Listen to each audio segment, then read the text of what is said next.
wonderful afternoon here, and thanks for joining us on our program on TV, African Discourse on Independent Television. My name is Evan Sunohugie. Today we are going to South Africa, and of course I will stretch it forward and move it to the US. We see how their reactions is coming through now, because about 2 weeks ago, about a fortnight ago, we came here and we tried to look at issues in South Africa, how the authorities there, it tends to take, landed properties from perceived South Africans that are reported not to be using those landed properties for, benefits to the nation, for national benefits and all that. We saw that why, even that has been going on. We saw how these South Africans, known as white Africans, have reacted. And of course, we also saw the protest, that greeted that development, whereby, as we speak now, there is a legislation that the National Assembly in South Africa has accepted to, and of course, the presidency, Ramaphosa, has also assented to. And that bill, that law simply stipulates that if you own land in South Africa and it's not for public usage, I mean, if you own a very massive land in South Africa, it's not in public usage, then of course you are going to forfeit that land. So we saw the reactions as they came through. So what we're going to be doing here today, we're going to follow the latest development of it all now, whereby from then, whereby, reactions and all that. And we've also seen how the US president has, told and assured the white South Africans that, look, hey, I can give you some soft landing. As a matter of fact, we understand that Donald Trump has told the white Africans that, okay, if you people are saying that Cyril Ramaphosa's policies and all that is not comfortable for you guys, then of course maybe you can consider to come to the US, and of course you take asylum, status. So that's what we're going to be doing here today, as we look at the issues in South Africa and of course in the US. All right, to look at all this today, we are so privileged to have two gentlemen here. Derek Unhago is here, a political analyst and also a public affairs analyst. Mr. Derek Unhago, you're welcome to the program African Discourse. Thank you for having me. A very good day to you, viewers. Okay, and of course from the great Ivory Tower of Learning, we have Professor Victor Igwenedion from Vocational and Technical Education. He's retired now, and of course he's going to be lending up his words of experience and knowledge on the program today. Prof, you're welcome to the program. Thank you very much. Okay. Yes, thank you for having me. Okay. All right, so Derek Unhago now. Now, what do you think, because the way Donald Trump has been reacting to Cyril Ramaphosa's policy recently, most especially as it relates to the Land Usage Act in South Africa, calls for question. In the first place, this latest development now that, hey, if the authority that is making a place uncomfortable for you, then of course you can come to the US and, take a refugee status and all that. Now, what do you think is the intention of Donald Trump? Donald Trump intentions are actually intentions of folks like Elon Musk, Peter Thiel, who was a very huge sponsor of Donald Trump's electoral campaign, and David Sachs, also known as the paper monster. These three individuals were originally from South Africa. They lived there. Some of them were actually born in South Africa, and they have been able to influence all the decisions that Donald Trump has made concerning South Africa. Two of the major decisions that Donald Trump has made concerning South Africa recently is to sign an executive order, allowing South African Caucasians or Africans, as they call themselves. I always don't like calling these folks whites, because they've been able to, psychologically project everything that is good, righteous, beautiful to be white, why everything that is bad and evil to be black. So I'm not black. We are not blacks. We are brown-skinned people, you know. So he has given them the privilege to actually seek refugee status, seek asylum in America. You know, but you also recall that just a few months ago in January, Donald Trump signed an executive order stopping all refugee, seeking individuals from accessing America. So currently, America isn't supposed to be taking up people from other nations, whatever the situation is, as a refugee. But after he signed that first executive order, not allowing people to come to America seeking asylum, on January 20th, less than a month later in February, he signed the executive order that gives privilege to white South Africans to come to America however they want. And there is no clear, clear procedure for granting these people, refugee visa. To the extent that the process is so fast that out of the people who have, applied for this visa since the executive order was signed in February, about 100 of them are ready to even fly to America as we speak. And traditionally, originally, when people apply to take refugee status in America, sometimes it takes years, before they are fully processed, and they might not even get the visa to come to America. So I think folks I mentioned earlier are influencing Donald Trump big time, or I would say bigly, as Donald Trump usually, say. They are influencing his decisions, and it goes a long way to also make us understand how the mindset of Donald Trump is. It's not very in-depth. He can just wake up this morning and take a decision. And mostly what this decision of signing this executive order was hinged on is because he was wrongly informed that the Africans, the Caucasian South Africans are being oppressed, victimized, being driven away from their land, and their land is being forcefully assessed by government, which is not true. Since the acts of parliament was signed into law by Cyril Ramaphosa in December 2024, last year, no single individual's land have been expropriated, not to talk of being taken by force without compensation, So this influence on Donald Trump is undue, and I think the man needs to put on his thinking cap. He has been making a lot of blunder in the international stage. Some time ago, he signed an executive order stopping, the importation of LNG, liquefied natural gas, from America, which is a major economic, stay of the American people. Okay. And when they asked him, he said, no, he didn't sign it. And they showed him, no, he didn't know. He said he didn't know that that was the content of the executive, order. Meaning this man can easily be manipulated. And it is a very, very bad signal for the American strategic and economic sector. They need to look deeply and set up proper agencies to manage the decision of this current president of the United States of America before they run into a very serious crisis. Okay. All right. So, Professor Victor Igbeneghu, what do you think about what is going on? Because we're looking at a situation whereby a president who seems not to be in control of his decision.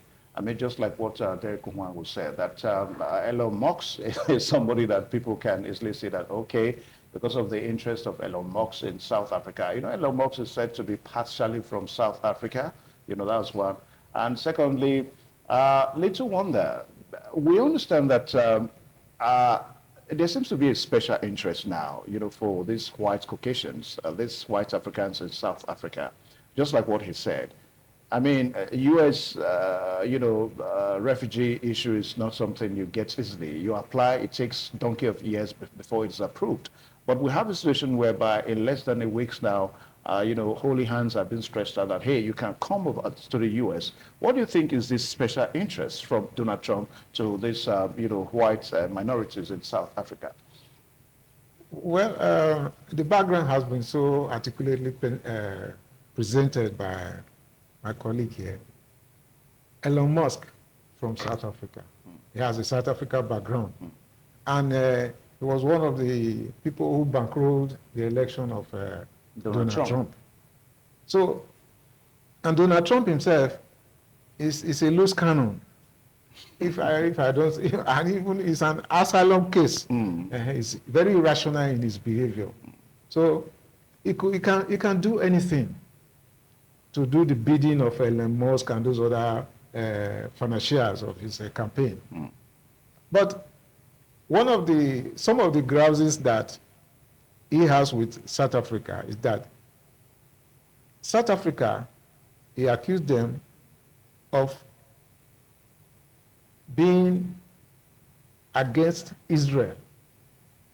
They want to charge Israel with genocide, and they are friendly with Iran, an arch enemy of the US. So the background is very well painted, so he can descend on them. But he's making a very huge mistake. The Benin parable says, if you are not careful when you are beating a lazy man, you will break your hand. And that's what Trump is doing. He's making several mistakes all over the world. And he's believing that he's superhuman being, which is not. You just mentioned just now that they have to manage his policies so that they will not backfire. He himself, he needs to be managed very well. His own temperament and his own reactions. Yes, it needs to be managed. As I said, it's a loose cannon. He can jump. Okay, now China and the US, they are now, because of the trade war, they are now coming back to the table to come and negotiate the effect of the trade war that was initiated by the rash behavior of Trump. So South Africa, they just see them as fly. Unfortunately, they have people there who are migrants from Dutch and French. They have been there for years. These minority, why they call them Afrikaners, white Afrikaners, that they are called. And they cannot just descend on them without collateral damage. Okay. So they have to give them a leeway. Trump says, come, you can take asylum in US, I will grant you refugee status. And there are people, as he said, who have been on the queue for a very long time. His own is just a different thing entirely. So no one knows where he's going to land.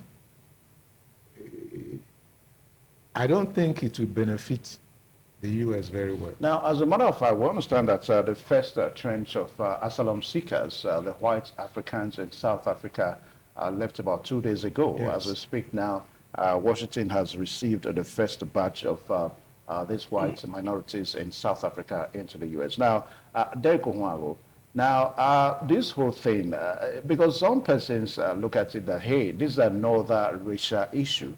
I mean, Donald Trump, as it has been said, is a clear racist. Now, if these persons that have been alleged to be deprived in South Africa, if they were to be blacks, do you think that Donald Trump would have probably, taken this kind of decision? Over the century, or hundreds of years now, we have come to understand, or some of us have come to understand, the very high level of proactive vision that the Caucasian folks have. They know how to protect their own. For so many years, these folks flocked into South Africa. At least, I think since 1652, they started entering South Africa. And the major goal was to settle in that region. And they succeeded in doing this. And as we speak, the white minority in South Africa are the ones who own most of the economic mainstay of that country. They own most of the industries. They control the farm, all the farmlands. They have like 70% of the farmlands of South Africa, even though they are just 7% of the population. Mm. So this refugee status that America is granting the Caucasian South Africans is not for those elite, Africans. No.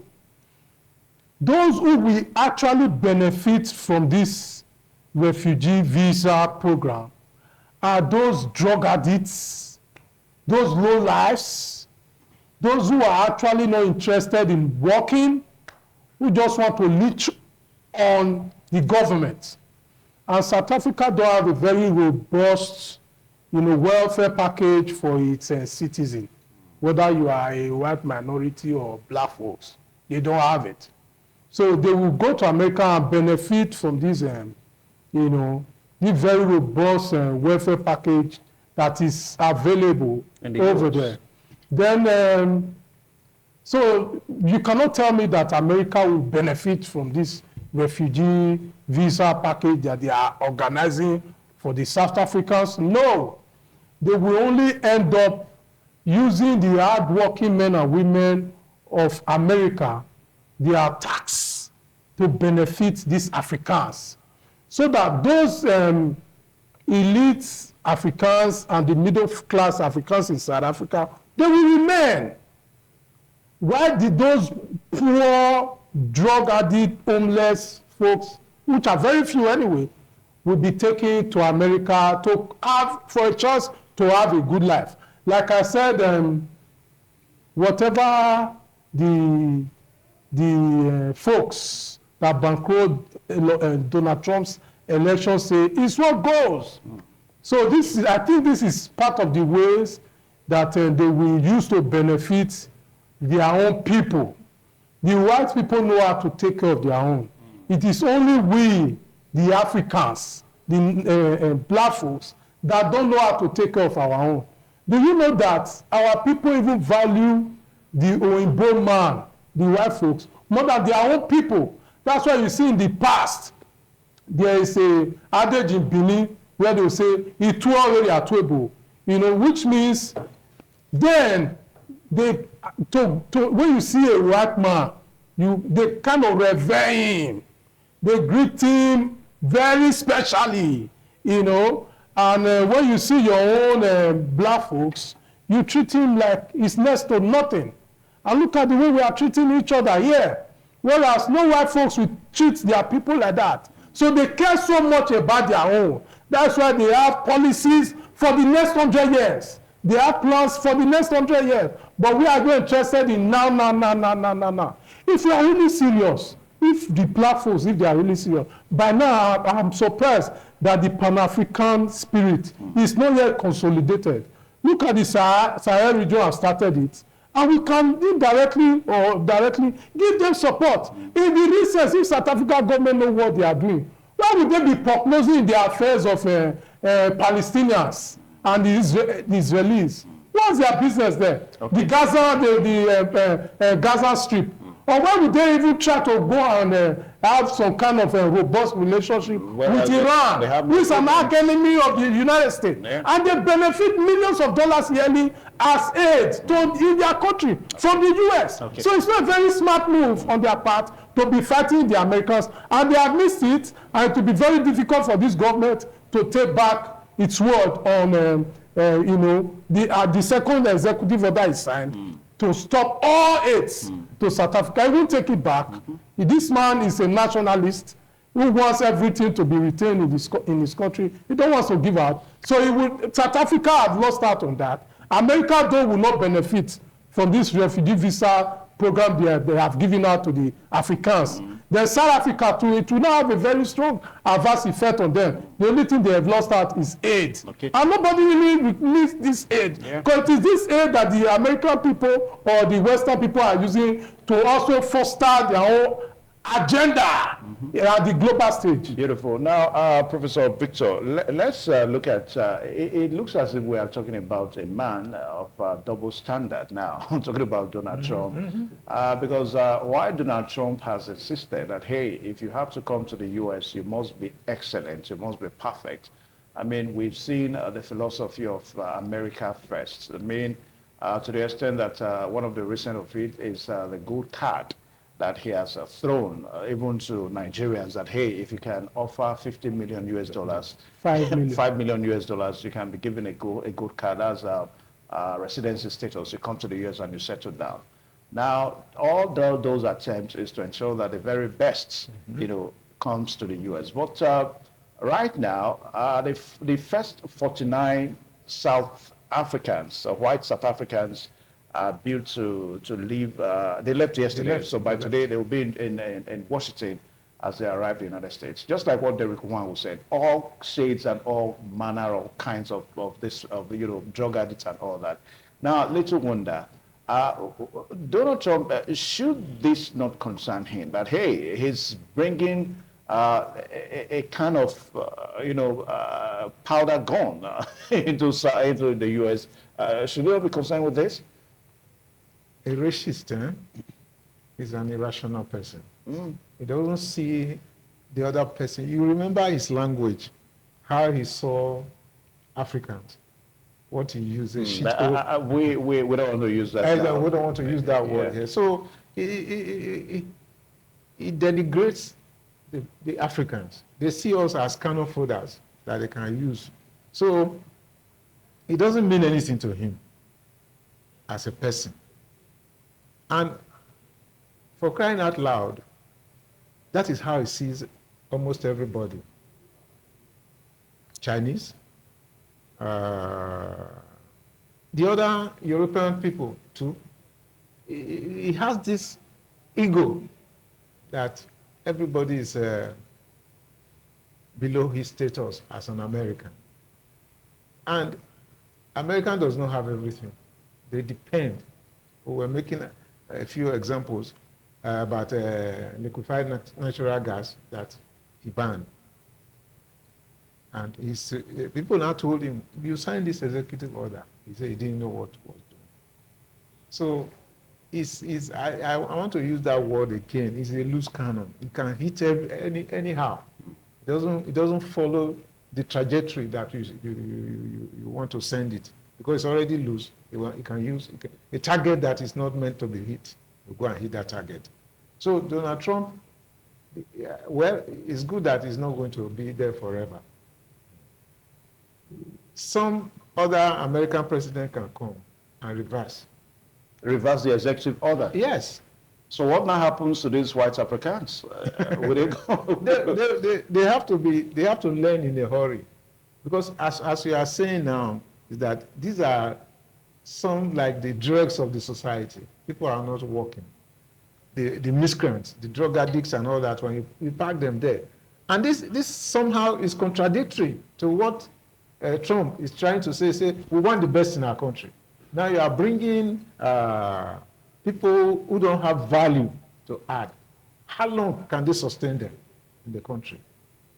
Even the Americans, they are in trouble. It's because they are in trouble that Trump is now saying, no, let us be nationalistic. Let us fend for ourselves. Let us contain ourselves. So these ones they are bringing, they are going to be a liability to them. And then it will not last. They will also misbehave and they can be repatriated back to the South Africa. All right, so let's stretch it further now, because we saw, I think it was about last 2 years or thereabout, that we saw a Paul Kagame of Rwanda, accepting refugees from the United Kingdom, if I get that correctly now, from Britain, into Africa. And of course, that meted out, lots of reactions from people that, why would you accept that? But the Scotsons now saw it in a different way, that it was because of the monetary benefit that was attached to it. That was why Paul Kagame of Rwanda had to accept that and all that. But this time around, we are reversing it now, from Africa to the US and all that. But let's look at African leaders now, because just like what Derek Onwago said a while ago, that there seems to be this slavery mentality. You know, I don't want to say in the black world, but Derek Onwago, if you agree with me, I mean, in South Africa as we speak now, it is still there. South Africa may have be out of apartheid era, but the effect of apartheid is still very much in South Africa. The slavery mentality, you know, in South Africa. Now, I'm not trying to digress from what we're talking about, but how can we really fight this to a standstill so that we can really take our stand, you know, in the scheme of things when we are relating with the white world as Africans? First of all, the first move that African leaders should make, like 911, is to consolidate on our number. How do you mean? You mean our population? Our population, we are about 1.4, 1.5 billion strong in the whole of Africa. If we can leverage on our number and also the ideology of Pan-Africanism, we consolidate on that. If all African people come together, this is the ideology that people like Kwame Nkrumah have been pursuing. This is the same ideology that somebody like Muammar Gaddafi was pursuing until the Western government, you know, killed him.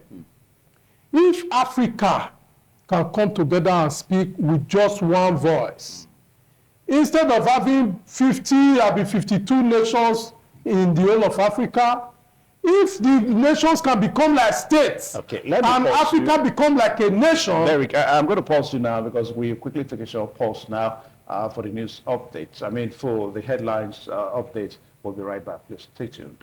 All right, thank you so much. Here, the program is still African Discourse on Independent Television, and we are looking at the plan by the United States of America to receive white Africans, the white minority in South Africa, as refugees in the United States of America. And of course, we still have Derek Onwago here and Professor Victor Igbeneghu. Now, Derek Onwago, we're trying to establish this slavery mentality that we've noticed with Africans when it has to, you know, come to relating with the white, you know, people and all that, you know, trying to tie it up to what we're looking at now. Now, you have said that we'll have to capitalize on our population, you know, but I think we seem to be missing it now. Rather than capitalize on our population, why don't we capitalize on our resources? Because that is one huge aspect of our lives that we really don't know how important it is. I mean, that's why these white people, that's why they come for us in any case. The first thing is not about the resources. The resources is on the ground. It does not speak for itself. It is people who will speak for the resources. Natural resources, for example, the Arabs, they have natural resources. And their natural resources was not confiscated like that of Africa. It was because they were able to stand their ground. Up to Libya, if there was a time when the ExxonMobils and the, Chevron came to Libya to take over their petroleum industry. And Muammar Gaddafi, he resisted them, you know, he blew up their installations because they were doing it forcefully. And he sent them away. That was how the nation of Libya was able to own their natural resources. In the struggle for freedom, a man, a nation, a set of people must be ready to persevere. And the best way to stand your ground is by cohesion, is by working together. The best way for Africa now, right now, is Pan-Africanism. We must all come together. The Sahel is already doing it. Recently, a civil rights activist was going to organize a protest in support of the military junta in Burkina Faso. He was swiftly arrested. You know, even though there is a very good synergy between the civil society group and the security apparatus of the state. But he was arrested not because of the local security apparatus, but order from above. Yeah. You know. So, but you see, we must understand one thing, which is if we start to fight for our own sustainability, we start it now. We may not succeed now, but years to come. Look at what the colonial masters did hundreds of years ago. They are still benefiting it today. As little as France today, France with no natural resources, with almost no industry, is one of the richest countries in the whole of Europe. And it is the economy of France and Germany that is sustaining virtually other parts of the EU. Why? Because France is the owner of the natural resources of the Francophone countries. So they did this hundreds of years ago. Until we stop on this mentality of what I can grab, and focus on legacy. And we should start immediately teaching our children strategic studies and history in school, so that they will have this projection for future generations to come. We'll start building it small, until we reach that state of Eldorado that we desire. If you don't start now, my brother, because the road is still very far. It's not about the natural resources. It's people who will stand to defend what God has given them in order to develop their society. If there's no way for the Europeans to take our natural resources away to their country, they look for a way to set up industries here where it will be processed. Because the option is there for them to take it away. That's why they keep taking it away. Look at China, we are even saying it's our friend. China keeps taking our natural resources away to process it in their country. They don't want the technology or the know-how to processing these things to be known by us. That's why those things are not cited here. Okay. And to also prevent us from having industries which we also generate employment. Beautiful. They are not really our friends. Yeah, thank you. Now, the Professor Igbenedion, now we're trying to look at a situation whereby what would be the remains of South Africa if eventually these white Africans, they leave. Because just like what Derek Owan was saying a while ago, that there's no doubt that the relationship between the U.S. and South Africa has been severed now. I mean, if eventually Donald Trump succeed in removing these deprived white minorities from South Africa, taking them to the U.S., of course, somebody said South Africa will see Pepe. That's what he said. But let's look at it now, Professor Igbenedion. Now, what do you think is going to be, how will the streets of Pretoria look like? The streets of Johannesburg? I mean, I've not been to South Africa, but from what we see, that if you visit the streets of Johannesburg, the streets of Pretoria, where you have this white minority, I mean, it's evident that white people are living here. But if you take them now, because we're trying to weigh the pros and cons now, if you take them, Africans, whether we like it or not, we have our problems. So you're taking them away from South Africa now, how will this place look like? It will only take some time, but we adjust. Adjust for good or adjust for good? For good. They now have to look inward for their own survival. We're just talking about, okay, Trump stopped funding in terms of aid. And we're looking at it, what is the essence of the aid itself? It makes us lazy. We have to dig inward to be able to survive. We're talking about resources. South Africa has resources, plenty of it. That's why the white came to settle down there. In addition to the weather that was similar to their own. But resources don't speak for themselves. It's the human beings, human capital development that make all the changes. And that's where Africans are not getting it right. I will take, as an educationist, I will take it to that angle. The kind of education that we are running is not helping us so much. How do you mean? Yes, it's very bookish. We are not looking inward. We are not training skilled people. We just read, we read this one, we read that one. Nobody. The British training is just that nobody wants to use hands to do anything. And the technology we are looking for is there. So it's important. You see, education is very important. You see Ibrahim Traore. You see how he's changing things. If he's speaking, you won't know that he's a military man. Oh. Yeah, he speaks well. Very well, and he's behaving very well because he's well educated. That's why. He is able to look at Trump face to face and articulate his argument that you cannot actually fault it. That's the kind of example that my colleague is advocating. We have to reach out and hold our ground and start from somewhere. That if somebody tells us that they can start producing an aeroplane and so on and so forth in Burkina Faso, we'll be surprised. And the Western world, they don't like anything like that. They want us, to depend on them. That's what they call dependency syndrome. The Africans must depend on them. And whereas the resources are there, that if we don't train our people to be able to exploit these resources to an advantage, we begin to look at them all the time.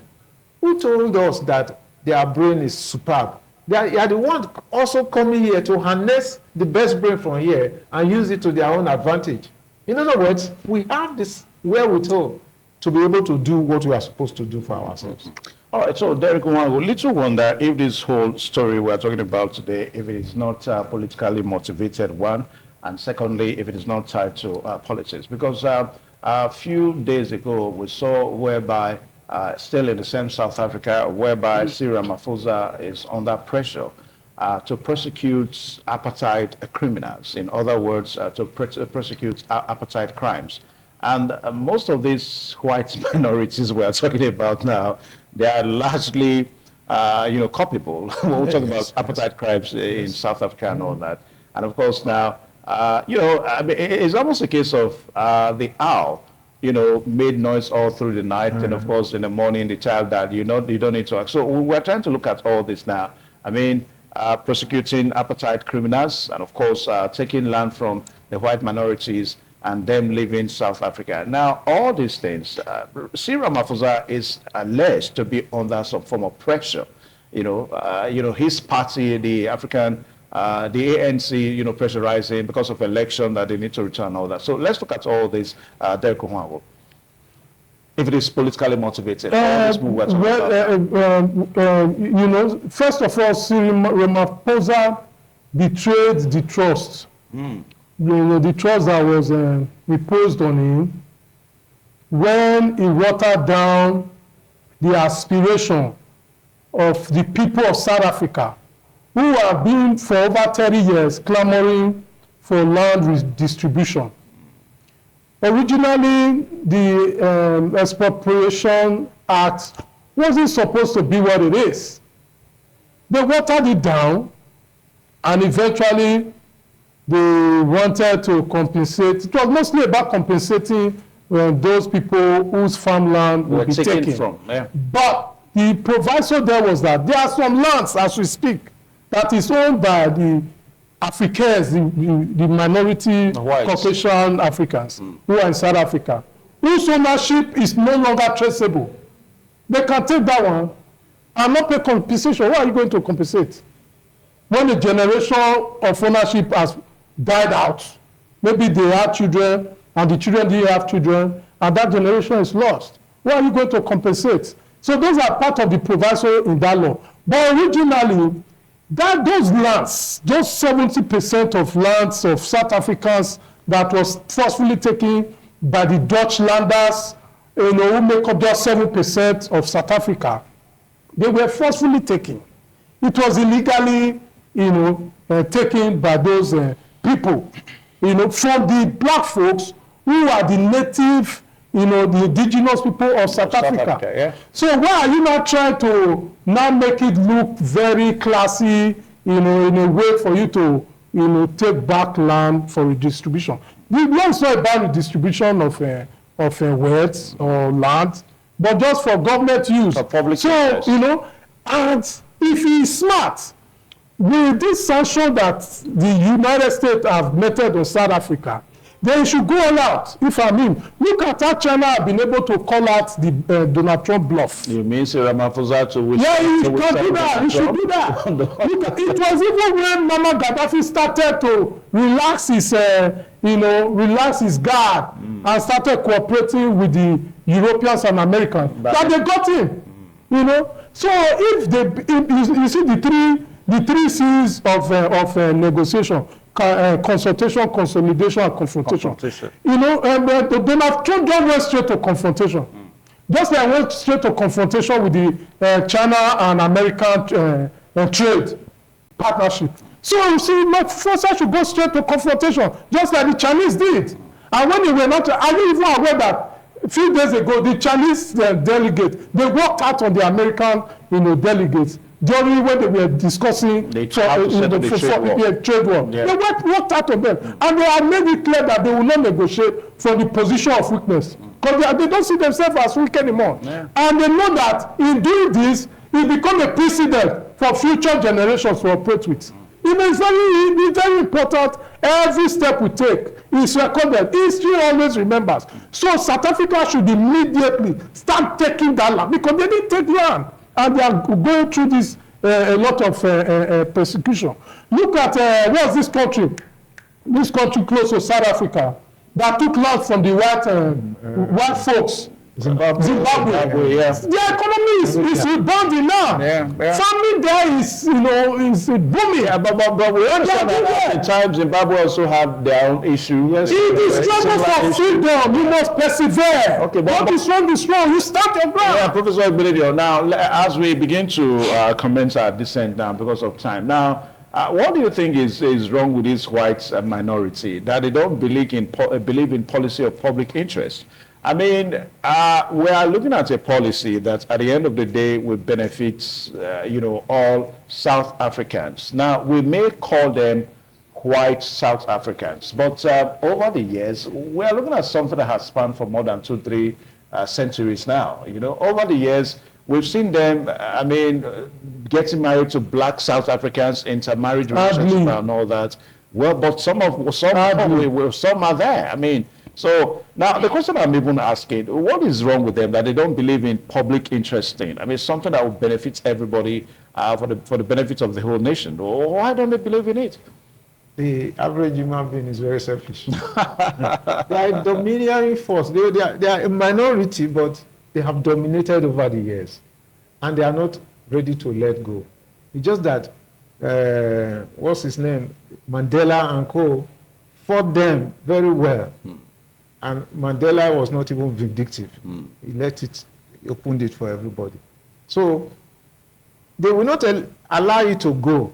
It will take, you were talking about slave mentality a while ago. It will take a long time before we extricate our mindset from that slave mentality. And it will also take them a long time before they will let go our jugular. They feel they are superior. And to all intents and purposes, they have been in charge of everything. Even after the collapse of their apartheid, they operate, they own the major mechanism of government. Major land properties. Yes, not only that, factories and everything. Landed properties, Yes, and everything. 70% of the landed property, the owner, they even branch out. They are the owner of MTN. MTN, all over the place. They colonize people. So it's difficult to let go. That's why there are revolutions. Talk about the French revolutions and the other revolutions. These small people, until you fight them and take away what belongs to everybody, they won't let go. That's what we are seeing.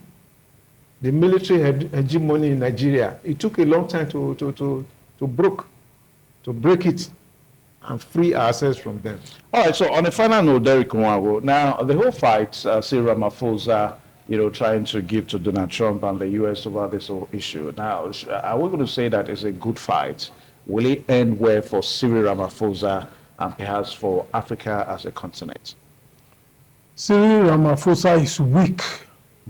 He's a puppet and until he stands his ground. And there's one thing that the South Africans usually do. They make a lot of noise. See how they victimize other African nationals in South Africa. You know, they forgot in a hurry how we all fought for their freedom. But look at what they are doing to the Nigerian folks. Yeah, but again, let's be careful with that, because you are talking about this xenophobic attack. And it did not just happen for nothing. There were reasons. Do you know what the South African natives go through in the hands of those, Africans, those Caucasian South Africans? Do you know what they go through on a daily basis? No, not now. They kill black folks. If you enter their land, you see, they own 70% of all the land in South Africa. Even if they are not using it and they trespass, they will kill you and nothing will happen.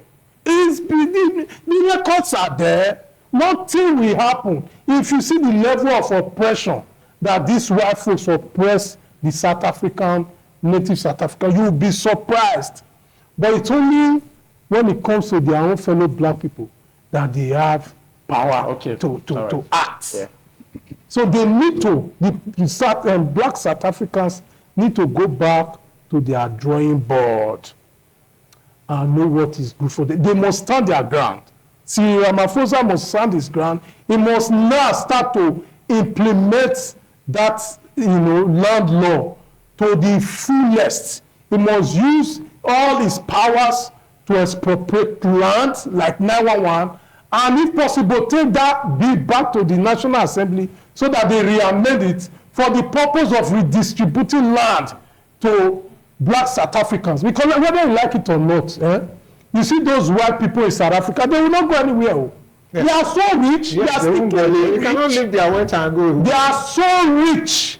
Those lands, they mine the gold, the diamonds, and everything. And started establishing industries. Which kind people are the people that are living, like I said, are the low lives. The real elite and middle class will never leave. Okay. They will never leave. They will never go anywhere. All right, so there, Prof, let me give you 30 seconds now to wrap it up. Prof, yeah. Yes, they won't really leave. The very rich few people in South Africa. They are the engine room of the economy of South Africa. So they can't see themselves leaving. But the Donald Trump is just a busybody. As our brother said, we hope that our Ramaphosa will be able to resist to a very large extent. That they will know and hands up. Say, okay, these people, they have come of age.